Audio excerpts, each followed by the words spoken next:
इस वीडियो में हम देखेंगे कि थर्ड क्वाड्रेंट के अंदर हमारे पास ट्रिग्नोमेट्रिक रेशियोज जो होती हैं वो कुछ पॉजिटिव और कुछ नेगेटिव क्यों होती हैं।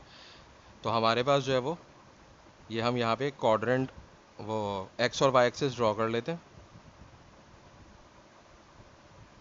तो इसको जो है हम फर्स्ट क्वाड्रेंट कहते हैं, इसको सेकंड क्वाड्रेंट कहते हैं और इसको हम थर्ड क्वाड्रेंट कहते हैं और इसे फोर्थ क्वाड्रेंट कहते हैं। और ये एक्स एक्सिस और वाई एक्सिस है। तो अब अगर जो है हम थर्ड क्वाड्रेंट के अंदर एंगल लेंगे तो वो 180 से बड़ा होगा और 270 से छोटा होगा, यानी कि यहाँ पे हमारे पास इस तरीके से एंगल बनेगा। ये एंगल थीटा है हमारे पास। तो अब देखें हम यहाँ पे हमारे पास x की वैल्यू जो होगी वो नेगेटिव होगी, यानी कि माइनस एक्स होगी। हम देख सकते हैं ये नेगेटिव एक्स एक्सिस है। और इसी तरीके से y एक्सिस पर जो वैल्यू होगी वो नेगेटिव y होगी। और ये जो हाइपोटेन्यूस है इसको हम h समझ लेते हैं। और ये राइट एंगल ट्राइंगल है यहाँ पे जो हमने इसको ड्रॉ किया। तो अब देखें साइन थीटा क्या होता है। साइन थीटा होता है परपेंडिकुलर अपॉन हाइपोटेन्यूस। तो देखें यहाँ पे परपेंडिकुलर क्या है, माइनस वाई है और हाइपोटेन्यूस h। तो हम ले लेंगे माइनस वाई अपॉन एच। तो देखें साइन थीटा जो है वो थर्ड क्वाड्रेंट में नेगेटिव होता है। इसी तरीके से कॉस थीटा क्या होगा, कॉस थीटा होगा बेस अपॉन हाइपोटेन्यूस। तो बेस देखें हमारे पास माइनस एक्स है और हाइपोटेन्यूस क्या है, एच। हाइपोटेन्यूस की वैल्यू हम हमेशा पॉजिटिव ही लेते हैं।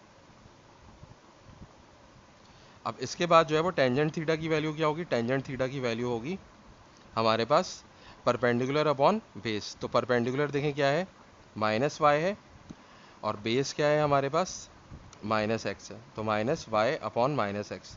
तो ये माइनस माइनस कट जाएगा और ये हो जाएगा वाई अपॉन एक्स। तो देखें साइन थीटा नेगेटिव है, कॉस थीटा नेगेटिव है, लेकिन टेन थीटा क्या है, पॉजिटिव है थर्ड क्वाड्रेंट के अंदर।